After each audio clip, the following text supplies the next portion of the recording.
My brother-in-law shoved my 13-year-old daughter against a wall because she corrected him at the dinner table. He believed being married to my sister made him untouchable. He was about to learn that I am not just a sister. I am also the person who co-signed his mortgage, and that signature comes with conditions. Make sure you stay until the end, because what happened in that living room 3 months later is something I will never forget for the rest of my life.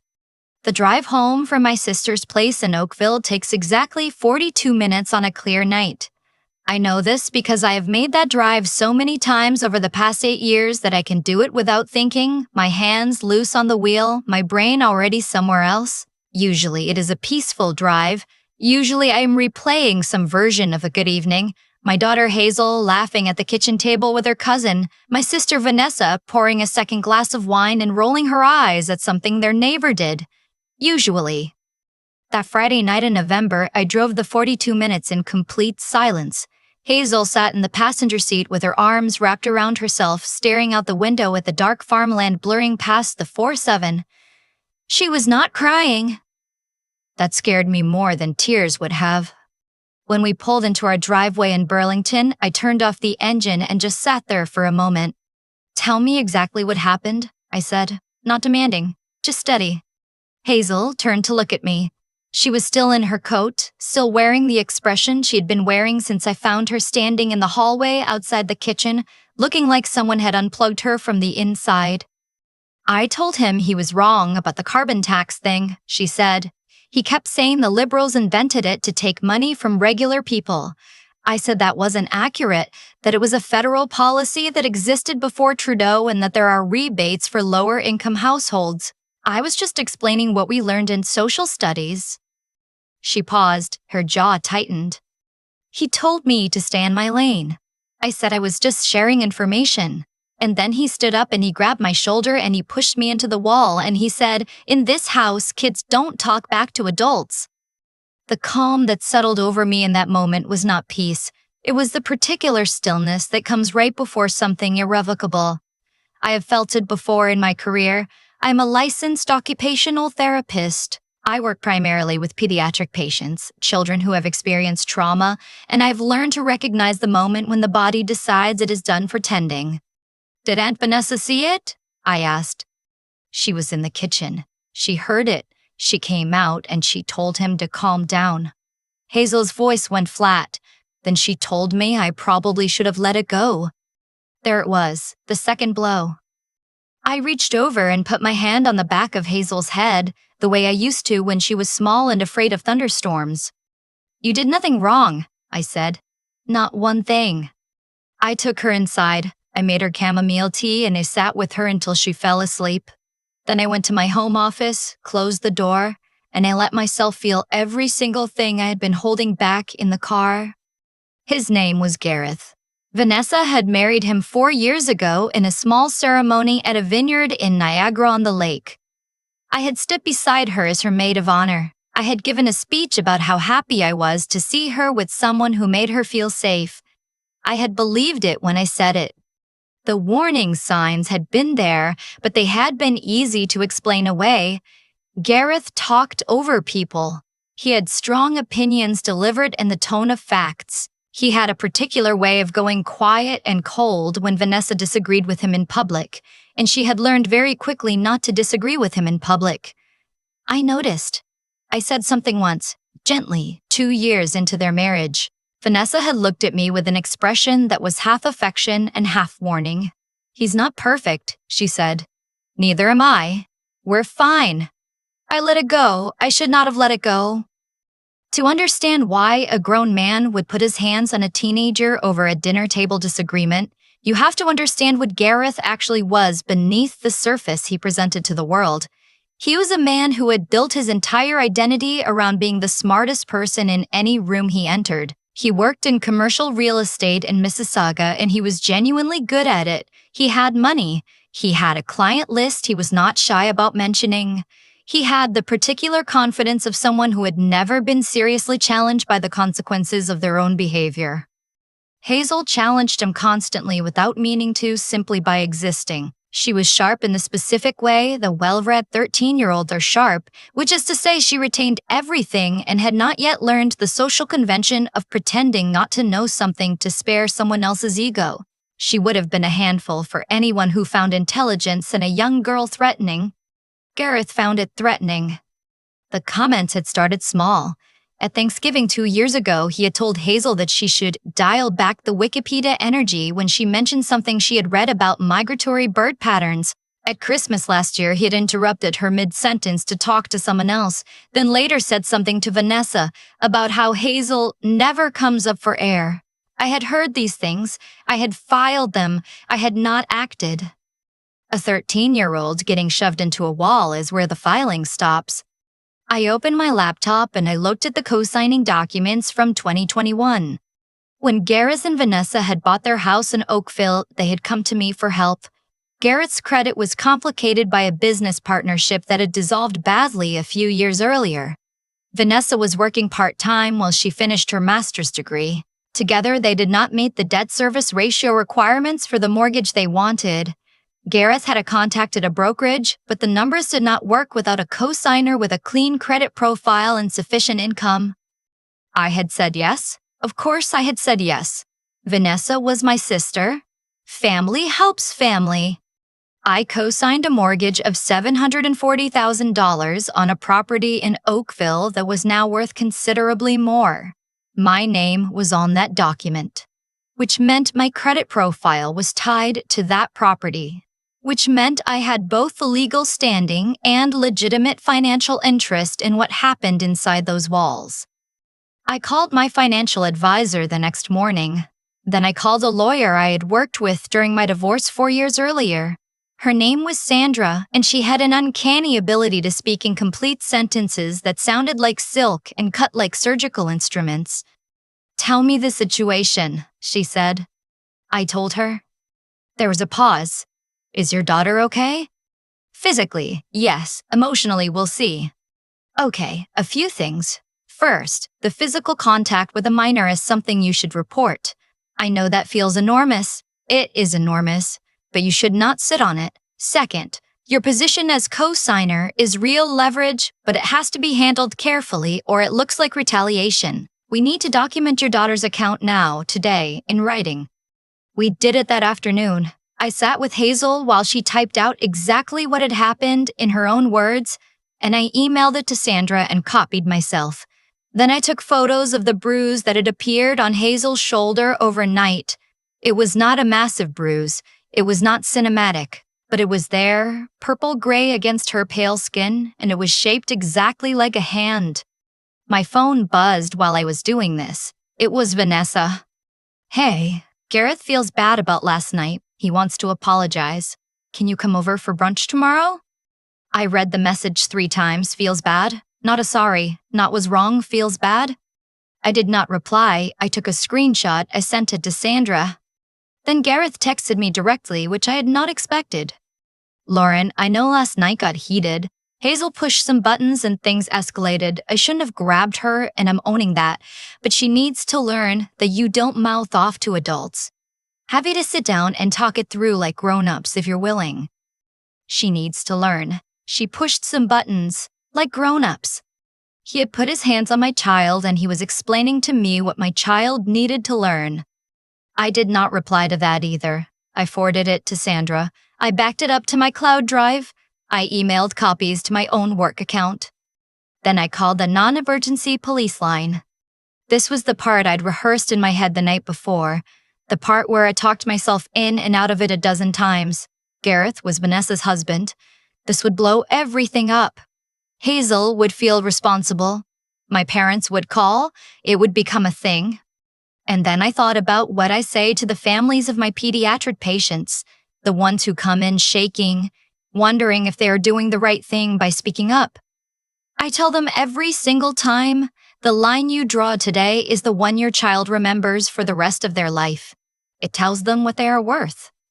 I was not going to tell Hazel she was worth silence. The officer who took my statement was a woman named Constable O.C. She was methodical and kind in the practice way of someone who has sat across from a lot of parents in shock. She photographed Hazel's shoulder. She took Hazel's written account. She told me that given Hazel's age and the nature of the contact, there was enough to proceed with the file. Gareth would likely receive a notice to appear for questioning. This will probably come as a shock to him, Constable Osei said, making a note. Good, I said. Vanessa called me 4 times that evening. I let every call go to voicemail. The 4th message was the one that told me everything I needed to know. Lauren, I don't know what you're trying to do here, but you're making this so much bigger than it needs to be. He grabbed her shoulder, he didn't hurt her. She was being really disrespectful, and honestly, if you were there more for dinner instead of just dropping her off, you'd understand the dynamic. Please just call me back. We can fix this without lawyers and police. This is humiliating. If you were there more for dinner. She was managing him, just like Nathan had managed Monica. She was not asking if her niece was okay. She was telling me the problem was my absence, not his hands. I listened to that voicemail 4 times and then I sent it to Sandra. The lawyer called me the next morning. The voicemail is useful, Sandra said. It establishes a pattern of minimization and, interestingly, it shifts blame onto you in a way that suggests she's already coordinating her position with him. How are you doing? I'm functional, I said, which was the most honest answer I had. Good. Now, about the cosign. I want to be clear with you about what your options are and what the risks are, because this has to be done cleanly. She walked me through it. As a cosigner, I had no direct authority to interfere with the mortgage unless there was a default. But I could, legally and legitimately, notify the lender that I was seeking to be removed from the cosign agreement, which would trigger a review of the borrower's standalone qualification. Given the interest rate environment in 2024 and the changes to their income since 2021, that review was unlikely to go smoothly. Additionally, if I was applying for my own new financing in the future and wanted to free up my debt service ratio, that was a completely legitimate reason to request removal. I am planning to refinance my own place in the spring, I said. Are you? Sandra said. There was a pause. I am now, I said. I want to be clear about what I was not doing. I was not trying to take their house. I was not trying to leave my sister homeless. What I was doing was removing my name from a financial instrument that I had signed in good faith for people who had demonstrated they did not operate in good faith. What I was doing was making a decision that any reasonable person would make after finding out that the person whose debt they had guaranteed had put their hands on a child. But Gareth did not know that nuance, and when the letter from the lender arrived, asking them to demonstrate they could service the mortgage independently or arrange alternative co-signing, Gareth's response told me exactly who he was. He showed up at my front door on a Tuesday evening. I saw him on the Ring camera before I answered, and I called Sandra while I was walking to the door. He's here, I said. Don't let him in. Step outside if you have to speak to him. I'm here. I opened the door and stepped onto my front porch. It was cold, that specific damped November cold that comes off Lake Ontario and sits in your bones. I crossed my arms. Gareth looked like he had not slept. His jaw was tight. He was wearing a jacket I recognized from one of those Oakville fundraiser events, expensive and slightly too young for him. You need to reverse whatever you told the bank, he said. There was no greeting. Do you understand what this does to our payments? If they reassess the rate, it could add $800 a month to what we owe. Good morning to you too, I said. This is not funny, Lauren. This affects Vanessa. This affects your own sister. You want to punish me, fine, come after me, but you're hurting her too. I'm refinancing my property, I said. I need to reduce my co-signing obligations. My broker advised me to address all outstanding co-signs. That's a financial decision. Don't do that. His voice went harder. Don't give me the corporate non-answer. You know exactly what you're doing. I know that you put your hands on my daughter, I said, and I know that your wife left me a voicemail telling me I'm embarrassing the family for reporting it. So yes, Gareth, I know exactly what I'm doing. Something moved across his face. It was not remorse. It was the recalibration of someone realizing the person in front of them is not going to flinch. She was being a disrespectful little know-it-all, he said, and his voice had gone very quiet. You've raised a kid who thinks she can say anything to anyone and have no consequences. I gave her a consequence. There it was, no more performing regret, just the thing underneath it. She's 13, I said. She disagreed with you about tax policy, and you grabbed her hard enough to leave a bruise. I paused. The police have photos of that bruise. I want you to remember that. I stepped back inside and closed the door. The next 3 weeks were an education in how ugly people become when they are afraid. Vanessa posted nothing publicly because Vanessa is smarter than Monica had been in the original story I absorbed as a cautionary tale. But the private messages arrived steadily from my mother, who had been briefed by Vanessa's version of events and called me to say I was tearing the family apart over a misunderstanding, from an aunt in Edmonton who texted to ask if I had considered that maybe Hazel could be a lot, from a family friend who sent a careful diplomatic message about the importance of keeping conflict out of the legal system when it comes to family. I answered each one the same way, calmly, with the date, time, and nature of what happened, with the fact that there were photographs, with the observation that none of them had asked if Hazel was okay. Not one of them had asked if Hazel was okay. The police interview with Gareth happened 2 weeks after I filed the report. I was not there, obviously. Sandra was monitoring the file. What I knew was that Gareth had retained a lawyer, which struck me as the behavior of someone who did not actually believe what he had done was minor. During those weeks, something else happened that I had not anticipated. Hazel started talking. Not about Gareth specifically, but about the years of small moments she had absorbed in that house.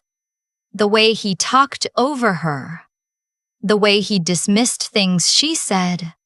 The way Vanessa had gotten quieter and smaller over 4 years in a way Hazel had noticed, and I had not let myself fully see. She sat at the kitchen table one evening doing homework and she looked up at me and said, "Mom, I think Aunt Vanessa is scared of him." I put down what I was doing. "What makes you say that?" "She never disagrees with him." "Not really. She starts to and then she just stops, like she's learned not to." Hazel looked back at her notebook. "It reminds me of some of the stuff you've talked about with your patients." My daughter, at 13, had identified what I had spent 4 years finding excuses not to name. Sandra called me on a Thursday morning with an update on 2 fronts. The first was the police file. Given Hazel's account, the photographs, and Gareth's admission in his text message that he had grabbed her, the Crown was reviewing whether to proceed with a charge of common assault under the criminal code. A conviction was not guaranteed, Sandra cautioned me, but the process itself was real and Gareth's lawyer knew it. The second front was the mortgage. "They can't qualify independently at the current rates," Sandra said. "They're going to have to refinance at a higher rate or find another co-signer. My understanding is they've approached a few people and no one is stepping up." That detail, that no one was stepping up, told me something about how their social world was actually reading this situation underneath whatever story Gareth was telling at the golf club. The hearing was not a dramatic courtroom scene. It was a diversion hearing, which is a process available in Canadian criminal law for cases where the accused has no prior record and the offense is on the lower end of the scale. Gareth's lawyer had pushed hard for it. The Crown agreed to consider it on the condition that Gareth complete an approved counseling program, make a written acknowledgement of the harm caused, and have no further contact with Hazel. Sandra presented me with the terms. She was honest with me. A conviction would mean a record. This means no record, but documented completion of a program and a formal acknowledgement. It's your call. I thought about what Hazel had said at the kitchen table. I thought about Vanessa getting quieter and smaller. I thought about what actually helps families where this kind of thing grows in the dark, and I thought about what I know from my clinical work about what changes behavior and what does not. "Will the acknowledgement be specific and in writing?" I asked. "Yes." "And no contact with Hazel until she consents, which means never if she chooses, never." "That's the condition." "Then yes," I said. It was not the outcome that felt most satisfying in the moment, but it was the one that was most likely to protect Hazel going forward and quietly, most likely to create the conditions under which Vanessa might eventually find the door. The fallout settled over the following months in layers. The mortgage situation resolved itself in a way I had not predicted. Garrett's business partner, a man he had been with for 6 years, declined to co-sign. His parents declined because they were on a fixed income and their own financial advisor told them not to. They eventually refinanced through a private lender at a rate that added by Vanessa's account when she finally called me, almost exactly $900 a month to their obligations. I did not say I told you so. I did not say anything about money. I just listened. Because Vanessa had called. Not to fight, not to defend him. She had called on a Saturday morning in February, and the first thing she said was, "Is Hazel there?" "No, she's at practice." "Good." A pause. "I need to talk to you, and I don't want to say all of it right now, but I need you to know that what he did was wrong. I have known it since that night. I didn't know how to not know it and stay." I sat down on my kitchen floor with my back against the cabinet, the way I used to sit when we were kids, and the world felt too large. "Okay," I said. "I'm not leaving yet, I don't know when, but I'm talking to someone, a counselor, and I've been putting money into an account he doesn't know about." "Okay," I said again. "Are you angry at me?" I thought about it honestly. I'm not right now. She exhaled. "I'm sorry about Hazel. I've been sorry since that night. I couldn't say it to you without saying everything else and I wasn't ready." "She knows," I said. "I told her you love her, she knows." We talked for 2 hours that morning, not about Gareth specifically, about our parents, about the years when we were closest, about the kind of women we had wanted to become and where the distance between intention and reality had opened up. It was one of the most honest conversations I had ever had with my sister. The formal diversion acknowledgement arrived by mail in March. It was 2 pages. It used specific language. It named what he had done. It named Hazel by name. It acknowledged that his behavior was not justified by anything Hazel said or did. Sandra had negotiated the wording carefully, and it showed. I read it twice. Then I put it in the fireproof box where I keep important documents beside the mortgage papers from 2021 and Hazel's birth certificate. Hazel was sitting at the kitchen table when I came out. She looked up. "What was that?" "A letter from Gareth," I said, officially acknowledging that he was wrong. She was quiet for a moment. "Does he mean it?" "I don't know," I said honestly, "but it's on paper now, it's permanent. Whatever he believes privately, the record says what he did." Hazel nodded slowly, turning this over. Then she went back to her homework. She had started at a new school in January, the arts program she had applied to in the fall. She was doing a unit on climate systems and had given a presentation that her teacher had apparently kept as an example for future classes. She had joined a debate club. She had a group of friends who texted her with the specific, unhinged energy of girls who have found their people. The bruise on her shoulder had faded within 2 weeks. The other marks take longer. I know this from my work, and I know it from watching her, the way she sometimes goes quiet in the passenger seat on long drives, the way she asked me once, carefully, whether she had started it by correcting him. "No," I said immediately. "You are allowed to be right. You are allowed to say you're right. No one gets to put their hands on you for that. Not ever." She looked out the window for a while. "I know," she said. "I just needed to hear you say it again." The rental property I considered buying that spring went to someone else, which was fine. I was not actually ready to be a landlord. What I did do was complete the refinancing, remove the cosign, and lower my monthly obligations by enough to feel the difference in my budget. Sandra sent me a bottle of wine with a note that said simply, "Well handled." I do not know what happens with Vanessa and Gareth in the long run. I know she is still there, for now. I know she is a counselor in a separate account and a sister who will pick up the phone. I know that sometimes the best you can do for someone who is not ready to leave is to leave the light on. What I know with certainty is what Hazel knows, which is that I did not hesitate. I did not weigh the cost of the peace against the cost to her. I drew the line immediately, in ink, in places that could not be quietly erased over a brunch that nobody needed. She corrected a grown man about tax policy at the dinner table. She was right, incidentally. And she deserved to be safe while being right. I made sure she was. I keep coming back to the moment Hazel asked me if she had started it. Not in an angry way, not even in a particularly sad way. Just quietly, from the passenger seat, the way she asks questions she has been carrying around for a while before she lets them out. Did I start it by correcting him? There is something that happens when a child internalizes blame that was never theirs to carry. I see it in my clinical work all the time, the way young people reshape their own memory to make sense of what an adult did to them, because it is easier to believe they caused something than to believe the world contains adults who behave that way without cause. Hazel was doing that math in her head, and she needed me to interrupt it cleanly and immediately. The truth is that what happened to Hazel was a direct consequence of choices Gareth had been making for years, small and large, without ever facing a real outcome.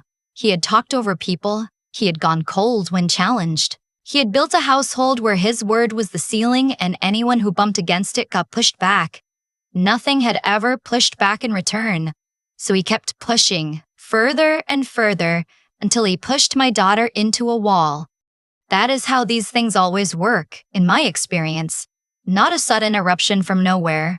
A long, patient accumulation of small moments that no one named, each one making the next one slightly easier to justify.